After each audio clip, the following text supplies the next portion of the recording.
Hello everybody, good morning. How are you all today? I am also doing well. What day is it today? Today is Friday. Please listen to me, be attentive to me. Today is Friday. It's a off day for all the people throughout Bangladesh. It's also a leisure time for me, but due to the purpose of teaching you, I have to come here.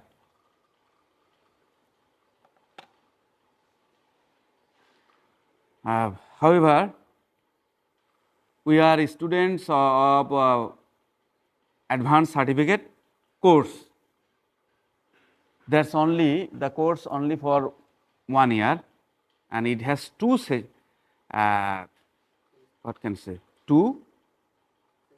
semester. Okay. In the last class, we have learned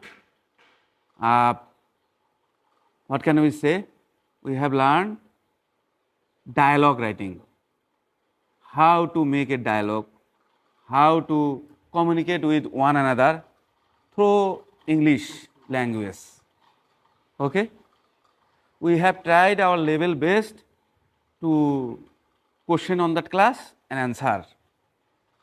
And I have really understood that you also all know very well English, and you have the courage to learn English. I am very pleased really. Today we are going to learn another topic. It's about proper ways of greeting. Proper ways of greeting. How we can greet, or greeting means behavior. How we can communicate with another people whenever we face them. It's called greeting. Okay. Proper ways of greeting. Greetings has different situation. In office, another situation. In home, another situation. In outside home, another situation. Whenever we go to a new environment or another country or another place, you have to deal there with another way. Okay, so there are many ways of greetings, especially in office, how we can greet with the people. অফিসে আমরা কিভাবে grit করতে পারি? সম্ভাষণ, অভিবাদন বা সম্বোধন, এগুলো আমরা কিভাবে করতে পারি? Reception, yes. সো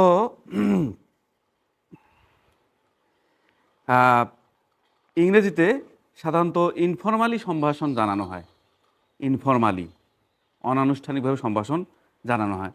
যেমন বন্ধুবান্ধব বা পরিবার পরিজনদের লোকজনদের সাথে আমরা কিভাবে ডিলিংস করব, সেটার একটা ক্যাজুয়াল সেটিং থাকে। ক্যাজুয়াল, সচরাচর, এটা হচ্ছে কনভেনশনাল গ্রিটিং বলে এটাকে। কিন্তু বিজনেস ইংলিশ যেটা, প্রফেশনাল ইংলিশ যেটা, সেটাতে আবার ইনফর্মাল গ্রিটিং ব্যবহার করা হয় না।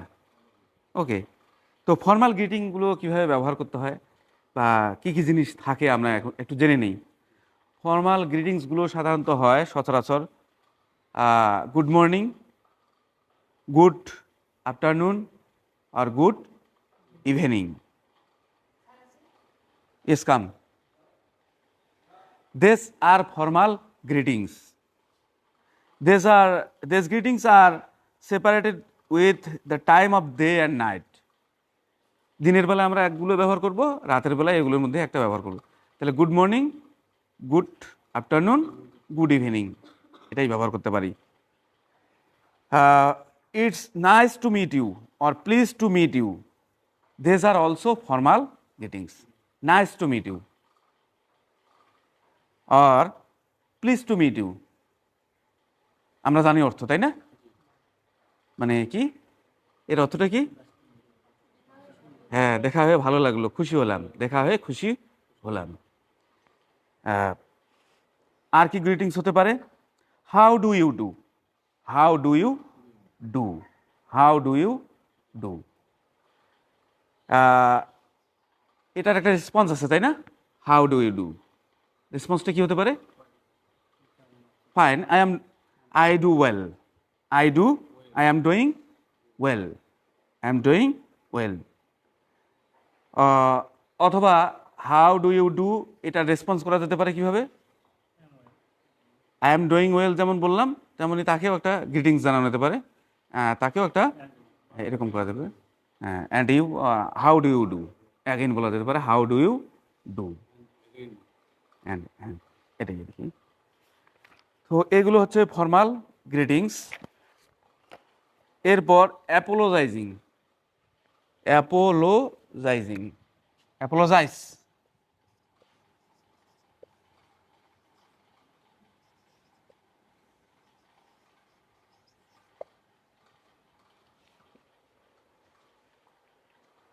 সরি, বানানটা ভুলে গেল।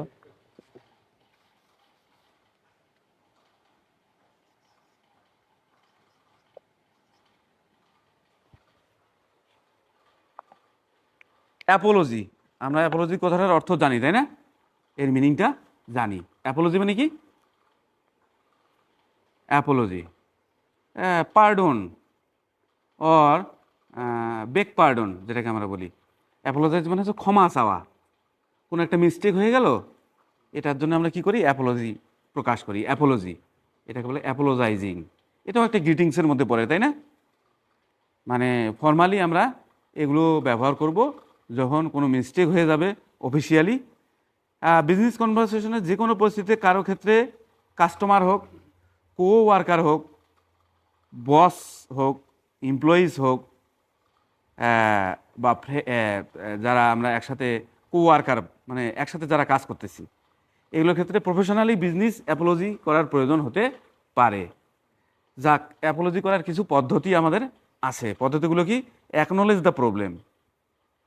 এই যে অ্যাপোলজি, যে আমরা ক্ষমা চাবো বা করব, বা আমাদের ভুল মিস্টেক হয়েছে এটা স্বীকার করব, এটার জন্য কি করতে হবে? Acknowledge the problem. অ্যাকনোলেজ মানে, হ্যাঁ, অ্যাকনোলেজ মানে স্বীকার। অ্যাকনোলেজ দ্য প্রবলেম, সমস্যাটা স্বীকার করা, স্বীকার করতে হবে। When you and your company may have done something wrong, you are apologising. যে অফিসে আমি চাকরি করতেছি বা যে অফিসে আমি চালাচ্ছি, সেই অফিসটাতে যদি কোনো মিস্টেক হয়ে যায়, কোনো রং হয়ে যায়, তাহলে আমাদেরকে সেই সমস্যাটা কী করতে হবে? স্বীকার করতে হবে। তাহলে আমরা কি ব্যবহার কোন ইংলিশটা ব্যবহার করবো তখন? I am sorry, we are really very sorry for the mistake. Sorry বললেও হয়ে যায়। Okay, because of making wrong, you on behalf of your company can say sorry for what happened, that will bring you a long way. Okay, তাহলে sorry for, or I am sorry for our mistake. Offer an explanation. হ্যাঁ, আসুন। Offer and explanation, ব্যাখ্যা চাওয়া। Offer and explanation, ব্যাখ্যা চাওয়া। এই যে help the recipient understand how the mistake happen. তাহলে যদি এরকম কোনো ভুল ভ্রান্তি হয়ে যায়, তাহলে রিসিপিয়েন্ট যারা আছে তাদের কাছে ব্যাখ্যা চাইতে হবে যে কেন আমাদের এই অফিসিয়ালি এই মিস্টেকটা হলো, এটা আমাদের আন্ডারস্ট্যান্ডিং থাকতে হবে। মানে বিজনেস ইংলিশের ক্ষেত্রে এগুলো সাধারণত ব্যবহার হয়, প্রফেশনালি পেশাজীবী যারা, তাদের ক্ষেত্রে এটা ব্যবহার হয়। তাহলে এই চিন্তাটা থাকতে হবে যে মিস্টেকটা কেন হলো সেটা ব্যাখ্যা নিতে হবে। যারা ওয়ার্কার আছে বা রিসেপশনিস্ট আছে তাদেরকে ব্যাখ্যা নিতে হবে। Offer to fix the problem, সমস্যা নির্ধারণ করার প্রস্তাব করা। Offer to fix the problem, সমস্যাটা যে হলো সেই সমস্যাটা নির্ধারণ করতে হবে, নিশ্চিত হতে হবে যে হ্যাঁ এইটাই আমাদের সমস্যা, হয়েছে, এইটাতে আমাদেরকে নিশ্চিত করার জন্য সেই চিন্তাটা করতে হবে। প্ল্যানিং ইওর অ্যাপোলজি, ক্ষমা চাওয়ার পরিকল্পনা করা। তারপর কি করতে হবে? ক্ষমা চাওয়ার পরিকল্পনা করতে হবে তদনুযায়ী। Making sure it is appropriate, sure করতে হবে যে এটা অ্যাপ্রোপ্রিয়েট, সঠিকভাবে আমরা ক্ষমাটা চেয়েছি বা সমস্যাটা সঠিকভাবে নির্ধারণ করতে পেরেছি। অ্যাক্টিং কুইকলি, দ্রুত কাজ করা। তদনুযায়ী বিজনেসে সফল হতে চাইলে আমাদের কি করতে হবে? দ্রুত সেই অনুযায়ী অ্যাক্টিং করতে হবে, কাজটা সারতে হবে। Finding the appropriate medium for your Apology.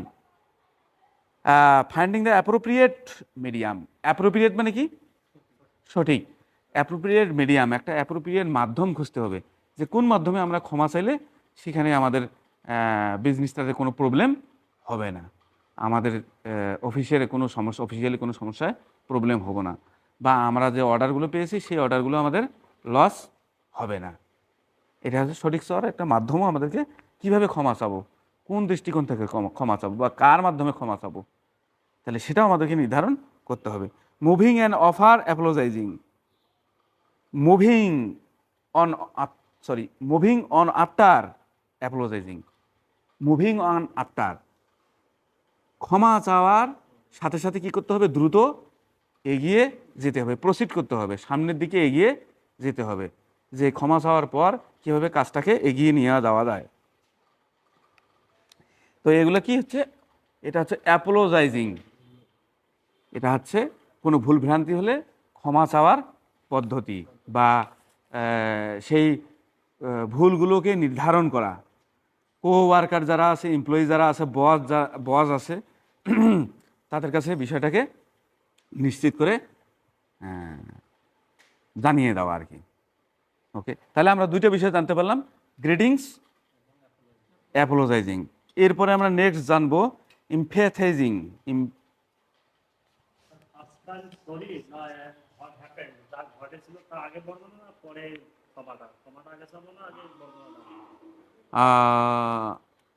আসলে অবশ্যই আমাদেরকে আগে সমস্যা নির্ধারণ করতে হবে। অফিসিয়ালি যারা কো ওয়ার্কার আছে সেখানে আমরা আলোচনা করে আমরা দেখতেই পেলাম যে একটা প্রবলেম হয়ে গেছে। কেন প্রবলেম হলো, কি কারণে হলো, এটাকে প্রবলেমটাকে কিভাবে সলভ করা যায়, এই আমাদের যে মিস্টেকগুলো হয়েছে সেটাকে সলভ কিভাবে করা যায়, এগুলো নির্ধারণ করার পর যখন সেই কাস্টমার আমাদের আসবে, যে কাস্টমার আসলো, তাদেরকে আমরা ডেলিভারি যেটা করবো আর কি, সেই ডেলিভারিটা আমরা করতে পারতেছি না, তাহলে আমাদেরকে অবশ্যই I am sorry or sorry এটা বলতে হবে। তারপর এখন ওনারা তো অবশ্যই যারা এই কাজগুলো দিয়েছে তারা তো এটার ব্যাখ্যা চাবে, কেন হলো না, তখন আমাদেরকে ব্যাখ্যা করতে হবে।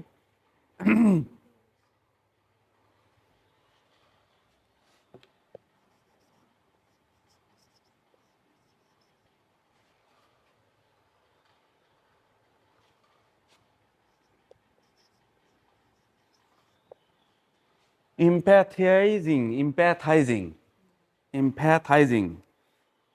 এটার অর্থ অবশ্য মনে হয় জানা থাকার কথা না কারো।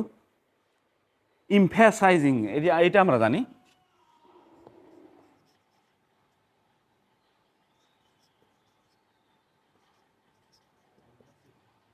এমফ্যাসাইজ মানে কি?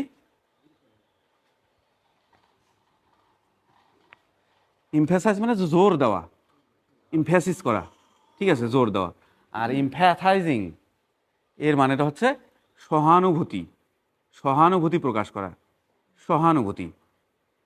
আমরা সাধারণত সহানুভূতি প্রকাশ করি ফ্যামিলি অর রিলেটিভদের মাধ্যমে। সহানুভূতি প্রকাশ করি না? কোন ক্ষেত্রে প্রকাশ করি?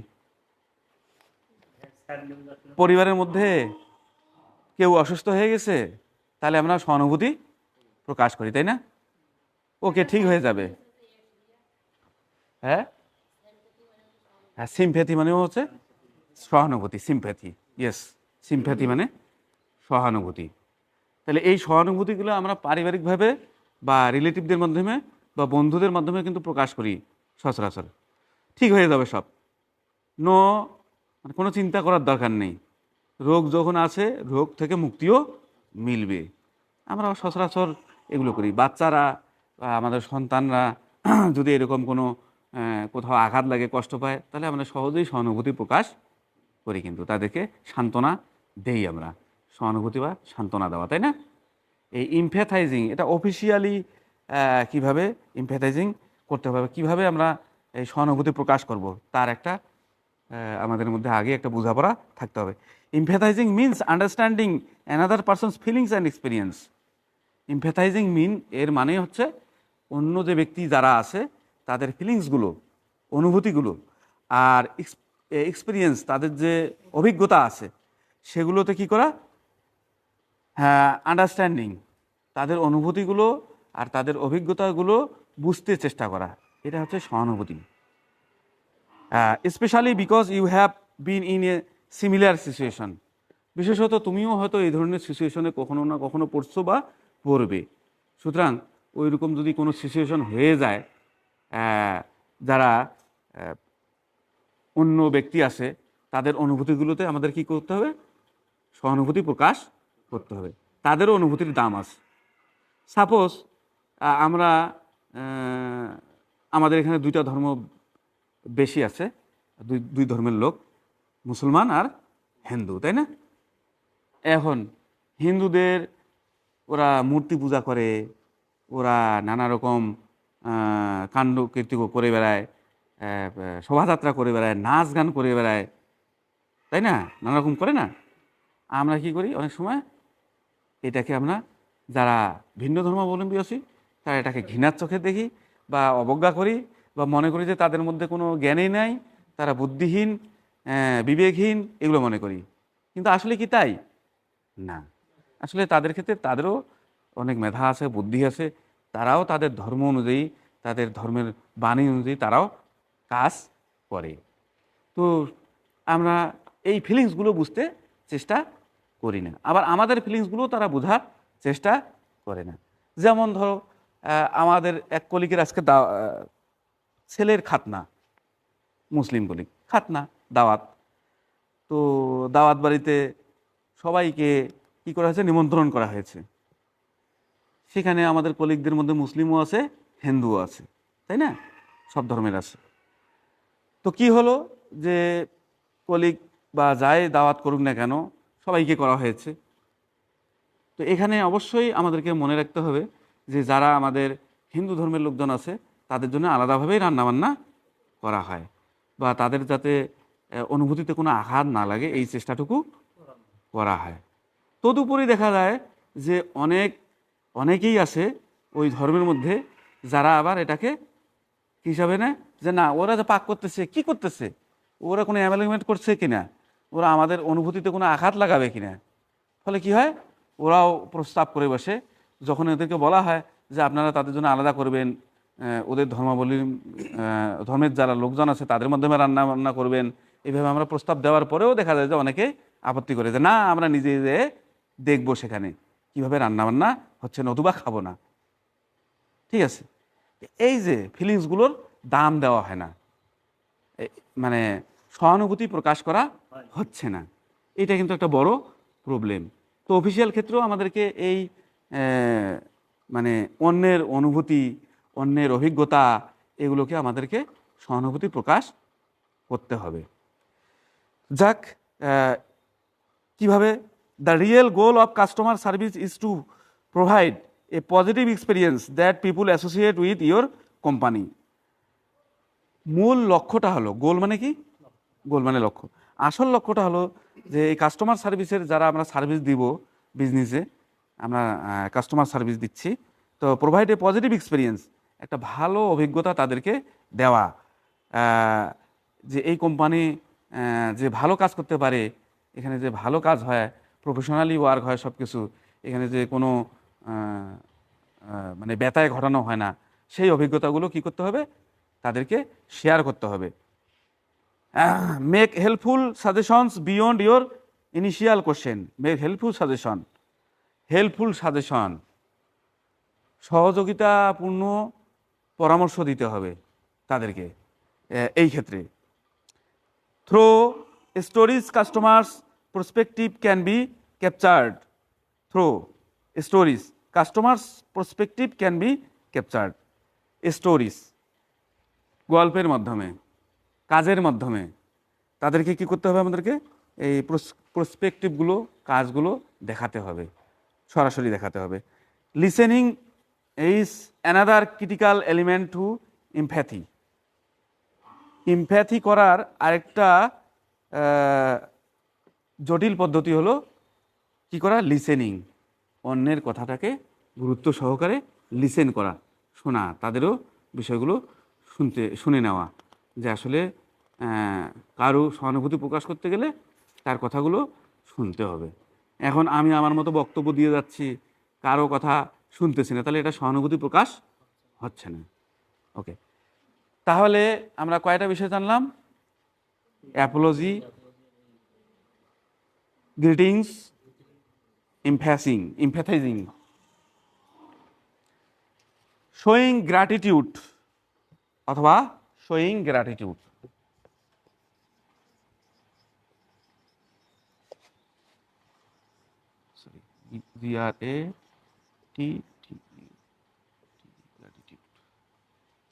Showing gratitude. গ্র্যাটিটিউড মানে কি বুঝি আমরা? থ্যাঙ্কস, যেটাকে সহজ ইংলিশে বলে থ্যাঙ্কিং। Gratitude, thanking. গ্র্যাটিটিউড মানে হচ্ছে কৃতজ্ঞতা প্রকাশ করা। সহানুভূতি একটা জিনিস, আর কৃতজ্ঞতা প্রকাশটা আরেক জিনিস, বা এটাকে বলা হয় সহজ বাংলায় আমরা বলতে পারি ধন্যবাদ জানানো।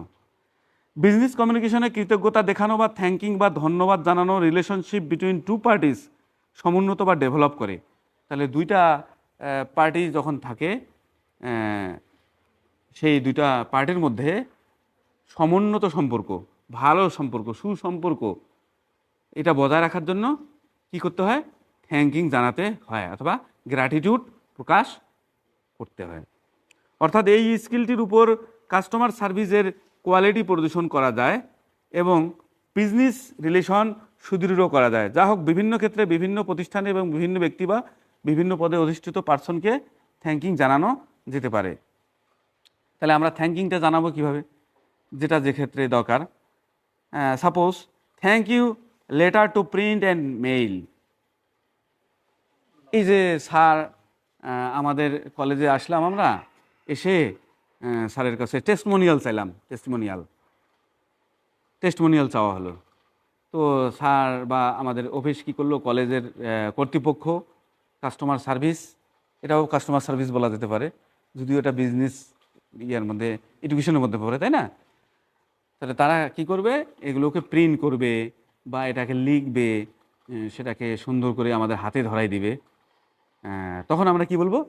Thank you letter to print, thank you for your printing the letter, অথবা প্রিন্টিং দ্য মেইল, অথবা সেন্ডিং দ্য পেপার।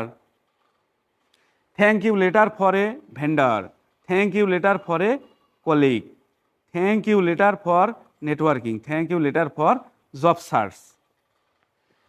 আসলে বিজনেস ইংলিশের ক্ষেত্রেই এগুলো ব্যবহার হয় আমাদের, যদিও বিজনেস ইংলিশটা এখনও আমাদের আছে কি আসলে নাই, কিন্তু তারপরে আমাদের এগুলো জানতে হচ্ছে। We are really sorry that the syllabus has not come to our hand still. এখনও আমাদের সিলেবাসটা আমাদের হাতে আমরা পাচ্ছি না, শুধুমাত্র ইনিশিয়াল সিলেবাস পাচ্ছি। যে হ্যাঁ, এটা একটা প্রবলেম।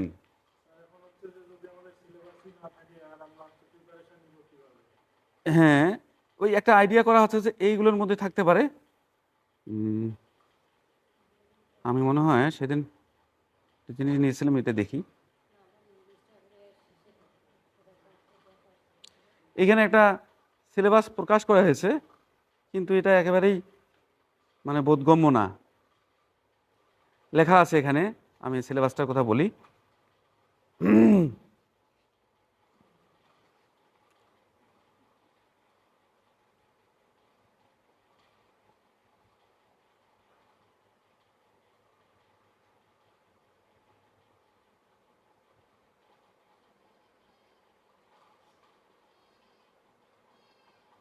বিজনেস ইংলিশ, এখানে ওই বিজনেস ইংলিশটাই লেখা আছে, এবং লেখা আছে সাবজেক্ট ডেসক্রিপশন, সাবজেক্টটা ডিসক্রিপশন করা হচ্ছে, বর্ণনা করা হচ্ছে।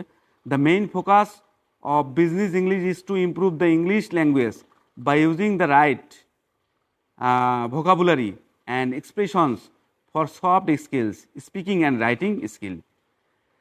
এই যে যে ইংলিশটা থাকতেছে সিলেবাসে, এরা বলতেছে যে সিলেবাস ইংলিশটা হচ্ছে সফট স্কিল। সফট মানে একেবারেই, হ্যাঁ, স্কিল অর্জন করার জন্য, স্পিকিংয়ে আর রাইটিংয়ে দক্ষতা অর্জনের জন্য এখানে ইংলিশটাকে পড়তে হবে। আচ্ছা, তারপর বলতেছে লার্নিং আউটকাম, এই ইংলিশটা শিখলে আমরা কি এখান থেকে আউটপুটটা পাবো। After completing this subject students will be able to, এটা কমপ্লিট করার পর স্টুডেন্টরা যেটা দক্ষতা অর্জন করবে সেটা হচ্ছে expand vocabulary related to general business situation. Vocabulary, আমরা তো ভোকাবুলারি জানি, শব্দভাণ্ডার জানি, তারপরও বিশেষ করে বিজনেস সিচুয়েশনে কীরকম শব্দগুলো আমরা ব্যবহার করব সেগুলো আমরা বুঝতে পারবো এখানে।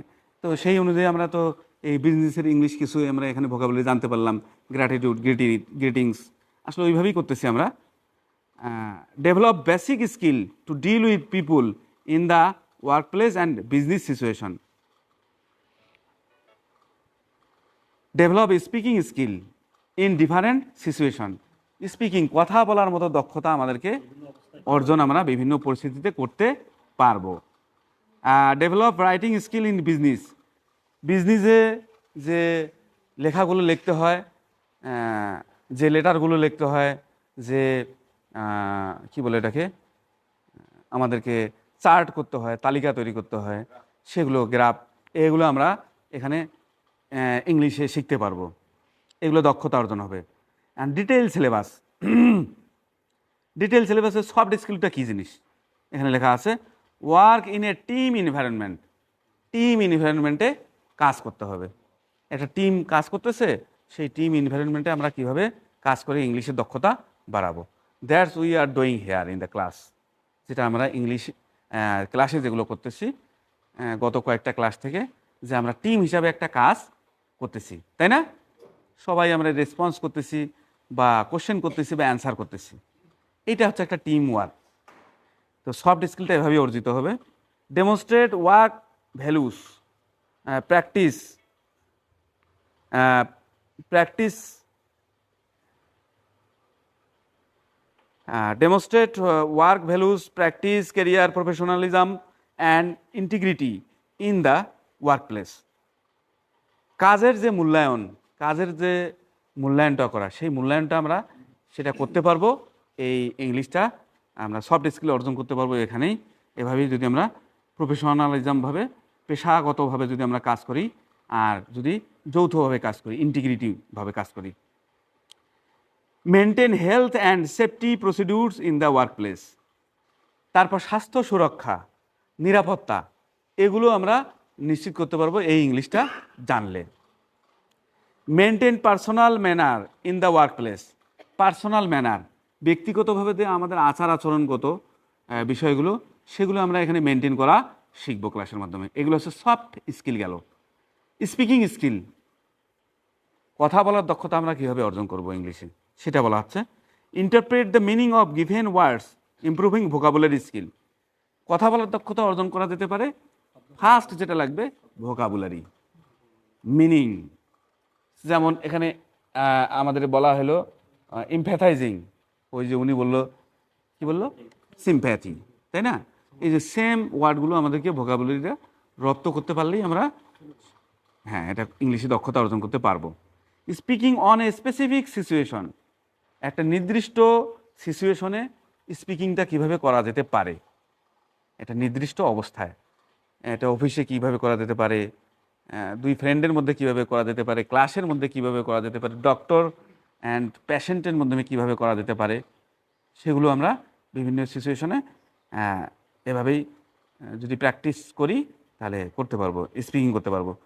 Public speaking, public speaking, public, public মানে কি, জনসাধারণ। আমাদের এখানে তো ওই এনভায়রনমেন্টে নেই যে জনসাধারণের সাথে আমরা ইংলিশে, হ্যাঁ, এই আর কি, এটাই পাবলিক। এই যে আপনারা পাবলিক, আর আমি হচ্ছে কি, লিডার বলা যেতে পারে, এইভাবে আর কি। এইভাবে করতে হবে। ধরো আমরা কোনো একটা জায়গায় জব করতেছি, তাহলে এখানে সবাইকে নিয়ে একটা নিজের মতো করে একটা ইংলিশে প্র্যাকটিস করার চেষ্টা করা। Exchanging views with target person, targeted person. যে পার্সনকে আমরা টার্গেট করতেছি তার সাথে আমাদের মত বিনিময় করা। Really it's very tough for us as we are Bangali. Here continue English with one another, it's not really possible. So we can use English and Bangla collaboratively, মানে বাংলা ইংলিশ দুইটাই মিশাল করে আমরা ব্যবহার করব, তাহলে সবার বোঝার সুবিধাটা হয়। দেখা যায় না অনেক অফিসে এইরকমই করে। আর আসলে অনেক ইংলিশ শব্দ আমাদের ঢুকেই গেছে বাংলার মধ্যেও, এরকম হয়ে গেছে। সেলফ ইন্ট্রোডিউসিং স্পিকিং স্কিলটা বৃদ্ধি পাবে কীভাবে? সেলফ ইন্ট্রোডিউসিং, নিজেকে জাহির করা, নিজেকে প্রকাশ করা, নিজের সম্পর্কে মানুষকে বলা। তাহলে কি হবে? যে আমি নিজের সম্পর্কে যদি বলতে পারি, তাহলে অন্যের সম্পর্কেও বলতে পারবো ইংলিশ ল্যাঙ্গুয়েজে। বাংলায় আমরা পারি অহরহ, এটা ইংলিশে আমাদের মানে সমস্যা হয়ে যায়। Describing and narrating events, places, objects etcetera. Describing and narrating, describe করা, বর্ণনা করা। ন্যারেট, এটা কোনো একটা ইভেন্ট, কোনো একটা বিষয়, সেটা ইংলিশে বলার চেষ্টা করা। প্লেস, কোনো একটা জায়গা যেখানে আমি গিয়েছি ভ্রমণে, সেই জায়গাটা সম্পর্কে বলা। অবজেক্টস, কোনো একটা বস্তু সম্পর্কে, কোনো একটা বিষয় সম্পর্কে আমাদেরকে বলা, বলতে পারা, বলতে চেষ্টা করা। এভাবে আমাদের স্পিকিং স্কিলটা ডেভেলপ হবে। রাইটিং স্কিল, তাহলে একটা সফট স্কিল, একটা স্পিকিং স্কিল, আর একটা হচ্ছে রাইটিং স্কিল। এই তিনটে স্কিল আমাদের 1 ইয়ার অ্যাডভান্স সার্টিফিকেট কোর্সে আমাদের অর্জিত হবে ইংলিশটা জানলে। তো রাইটিং স্কিলটা কীভাবে হবে? রাইটিং স্কিলটা হচ্ছে improving writing skill using task or paragraphs. Writing স্কিলটা আমরা বৃদ্ধি করব কোনো একটা প্যারাগ্রাফ রাইটিংয়ের মাধ্যমে, কোনো একটা টপিক, কোনো একটা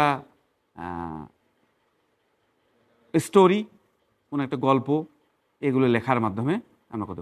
অথবা কোনো এসে, কোনো কম্পোজিশন, যে কোনো কিছু লেখার মাধ্যমে। রাইটিং স্কিলটা আসলে লেখা ছাড়া কি ইমপ্রুভ হবে? লিখতে হবে, তাহলেই আমাদের রাইটিং স্কিলটা বাড়বে।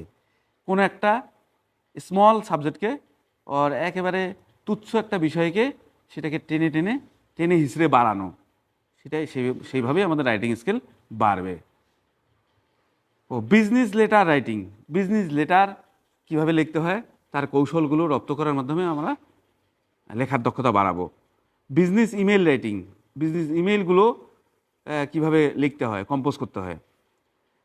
Business report writing, essay writing, এগুলোর মাধ্যমে আমাদের এই হচ্ছে মানে টোটাল আর কি সিলেবাস। তো সিলেবাসের মধ্যে এই স্কিলগুলোই পাওয়া যাবে, but we are not sure what will be in your exam paper. There will be paragraph or essay or composition or letter in writing test, or there will be a composition or a story, and after good study, after a good study you will understood the story and write down the question. এটা হবে না কি হবে আমরা জানি না, এটা আমরা এখনো ক্লিয়ার নই। তো আশা করা যায় আমি আজকেই আসলে আমাদের অথরিটিকে খুবই চাপ দেব যে যেভাবে হোক যদি আসলে ইংলিশ সিলেবাস করতেই হয়, অন্তত 1 মাস 2 মাস বোধহয় গেলই না, 5 মাস চলে গেছে।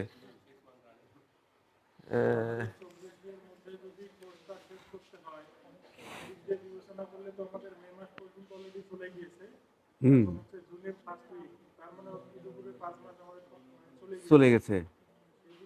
আলোচনা করলে তো আমাদের মানে সিলেবাস সম্পর্কে এখন আমরা জানি না, এটা তো আসলে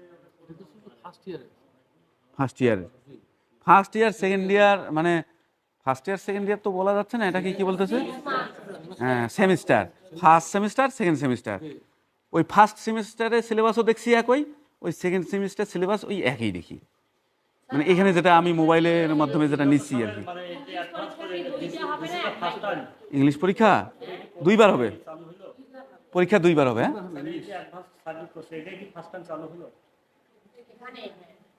অ্যাডভান্স সার্টিফিকেট কোর্স আসলে আগেই চালু হয়েছে সারা দেশে, বাট ইংলিশ ছিল না, শুধু বিজনেস ইংলিশটা ছিল। যারা বিজনেস যে ইয়াটা ছিল, কোর্সটা ছিল, সেই বিজনেস কোর্সে ইংলিশটা ছিল টেকনিক্যাল বোর্ডের। কিন্তু এখন তারা সেই ইংলিশটা এখন যুক্ত করছে এই অ্যাডভান্স সার্টিফিকেট কোর্সেও নতুনভাবে, এটা ছিল না আগে। যার কারণে ওরাও আসলে শুধু সিলেবাসটা দিয়েই তারা মানে ক্ষান্ত, তারা আর এটা যে পূর্ণ একটা ইয়ে প্রকাশ করবে সেটা তারা করেনি এখনো। আমাদের একটা প্রস্তাব এখন হচ্ছে, আপনি আমাদের স্কিলটা বাড়ান, আমরা কি Yes. প্রশ্ন আসে আমরা সলভ করতে পারি। হ্যাঁ, আমরা স্কিলগুলোই বাড়াই। কোথা থেকে আসা গ্রামাটিক্যাল কিন্তু যদি সবাই এটা কমপ্লিট করা মানুষ গ্রাজুয়েশন তারা পারবে, কিন্তু আমাদের কমিউনিকেশন ইংলিশটা বাড়ান, আমরা তাদের সময় কাজে করতে পারি। Good idea. হ্যাঁ, না এটাই আর কি।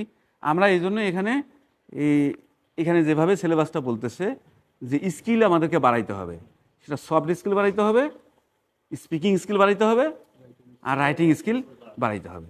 আমরা এগুলোকে বেসিক হিসাবে সিলেবাসটা ধরে নিলাম। আর এগুলো যদি আমরা করি তাহলে টিম ওয়ার্ক হিসাবে আমরা যদি কাজ করি হয়ে যাবে। আসলে আমরা এখানে ধরো এর মধ্যে রাইটিং টেস্ট করার জন্য কিছু অন্তর্ভুক্ত করলাম, যে এগুলো আপনারা একটু প্র্যাকটিস করেন। টপিকগুলো হচ্ছে এরকম, এগুলো একটু প্র্যাকটিস করে আসেন, দেখি আপনারা রাইটিং হ্যান্ড কতটুকু আপনাদের স্কিলটা আছে, এটা আমরা পারি কি না। তো আসলে it's not possible in a day to be an expert in English. Okay, that's why it's a process, it's a long term process. Gradually we will develop our knowledge in writing. Okay, that's why for developing our writing skill I will give you in every class, one day I will give you some paragraphs, another day I will give you some compositions, and in another day email or letter. Okay, and on the fixed day or in the next class you will take preparation and come to the class with full preparation and try to write down something on that topic. And also for speaking development, our class is enough, our conversation is enough. Here we shall converse, or we don't know, we are not English nation, that even I am also weak in English. Okay, though I am a teacher in English language or English literature, but I have shortcomings. মানে কি? shortcomings, weakness মানে কি? দুর্বলতা। shortcomings মানে হচ্ছে দুর্বলতা।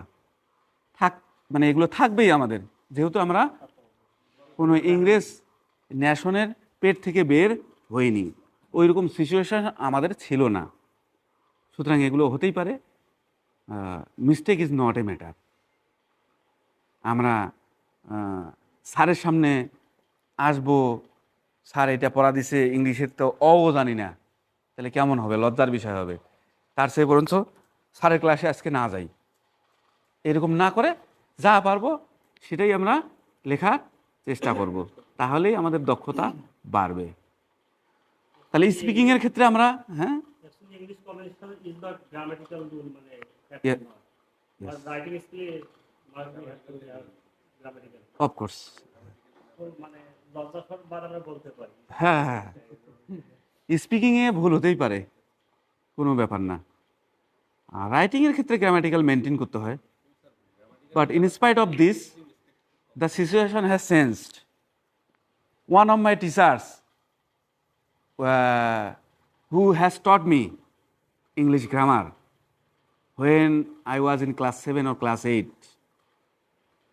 On that time, the teacher taught us English. Still, he is alive, and we communicate with him. He is a BSc teacher, but his idea and my idea is completely different. He nursing his idea what he learned in his time, but I am nursing my idea whatever I have learned during this time. সময়ের একটা যে বিশাল পার্থক্য, এটা হয়ে যায় ওই স্যারের সাথে। স্যারের কাছে আমরা ইংলিশ শিখেছি, আমরা এখন নিজে ইংলিশ শেখাচ্ছি, বাট উনি ওনার ধ্যান ধারণা নিয়েই পড়ে আছেন। উনি বলেন যে কোনো ইংলিশে ভুল করা যাবে না। উনি কোথায় উচ্চারণ সঠিক করতে হবে, এই উচ্চারণটা এরকম হয়, এরকম হবে না বাবু, এইরকম করতে হবে, এটা এরকম করা যাবে না, এটা এইরকম গ্রামার মেনটেন করতে হবে। ঠিক আছে, ওনার সেই আমলের আইডিয়া নিয়েই পড়ে আছে উনি। বাট বর্তমান যে English, present English is neither British নর আমেরিকান। বর্তমান যে ইংলিশটা, এটা আমেরিকানদেরও নয়, ব্রিটিশদেরও নয়। Present English is global English, বিশ্বায়নের, এটা সবার ভাষা ইংলিশ।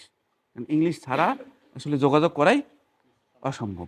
দ্যাটস ওয়াই আমরা ওইভাবে ব্রিটিশদের মতো বা আমেরিকানদের মতো উচ্চারণ করাও আমাদের পক্ষে সম্ভব না, আর ওদের মতো গ্রামাটিক্যালি যে আমাদের ওদের দুই দেশের নিয়মকানুন অনুযায়ী ব্যবহার করতে হবে এমনও নয়। সো এখানে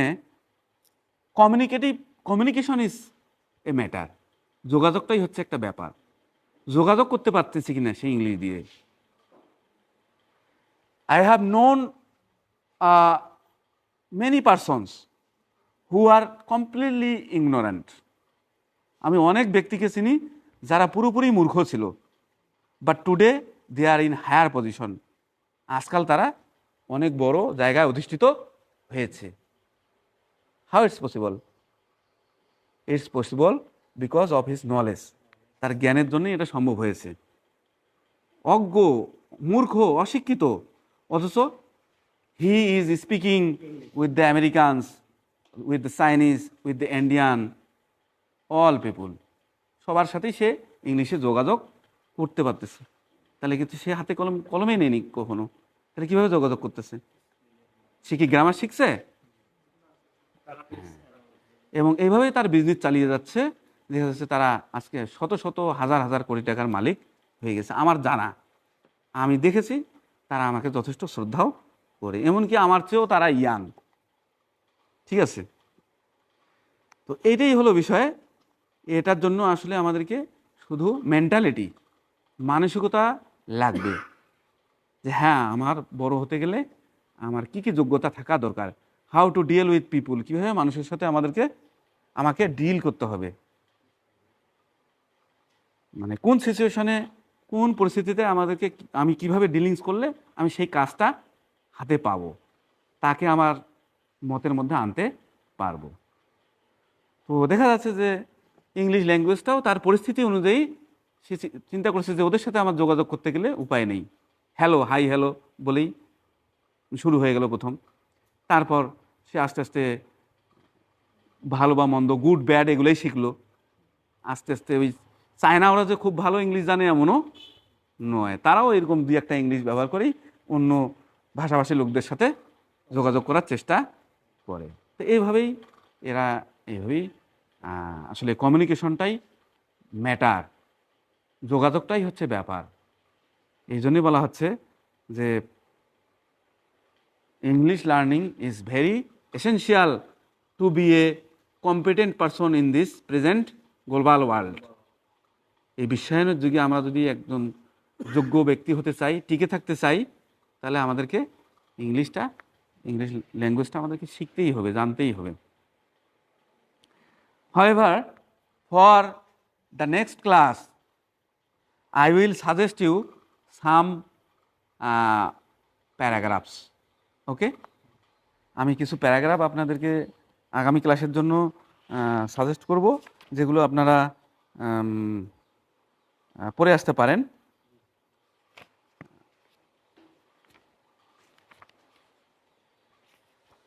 এইভাবে আমাদের রাইটিং স্কিলটা আমরা একটু বৃদ্ধি করার চেষ্টা করি। প্যারাগ্রাফ রাইটিং 711 এগুলোর মধ্যে আশা করা যায় আসবে, কেননা যেহেতু এগুলো ওদের সিলেবাসেই দেওয়া আছে। যদি প্যারাগ্রাফ আসে পরীক্ষায়, তাহলে এগুলোর মধ্যেই আসার সম্ভাবনা আছে। এই যে paragraph, business English. Okay, here are some paragraphs, few paragraphs, almost 16 paragraphs only, 16টা paragraph দেওয়া আছে। কয়টা? 16টা, 16। তো এগুলো যদি আমরা প্র্যাকটিস করি, যেহেতু আমরা we are not fully acquainted with our syllabus, we think paragraph will set in the exam paper, that's why it's can be practised. Take the name of the paragraphs. Write down. Please write down.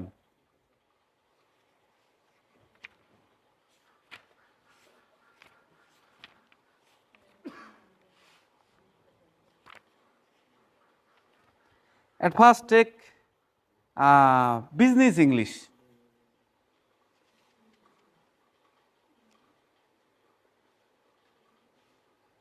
Will you be able to collect the paragraph? Professor Google search. Okay. Okay, no problem.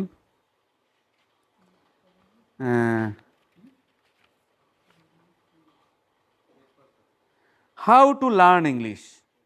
Next paragraph. How to learn English? How to learn English?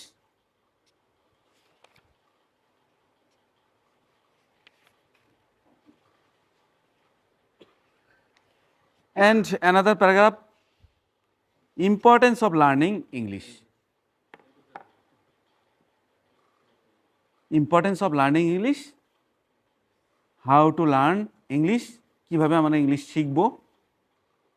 আর এটা হচ্ছে business English, মানে সব English নিয়ে আমরা প্রথম বিষয়টা পড়ব।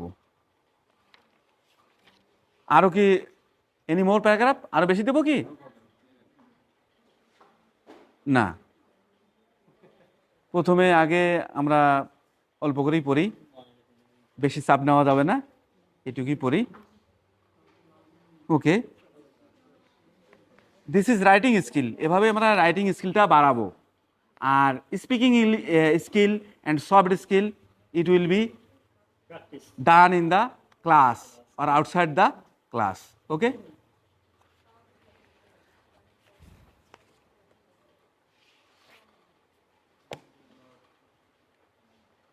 Okay, my dear brothers and sisters, that's all for today. See you in the next class.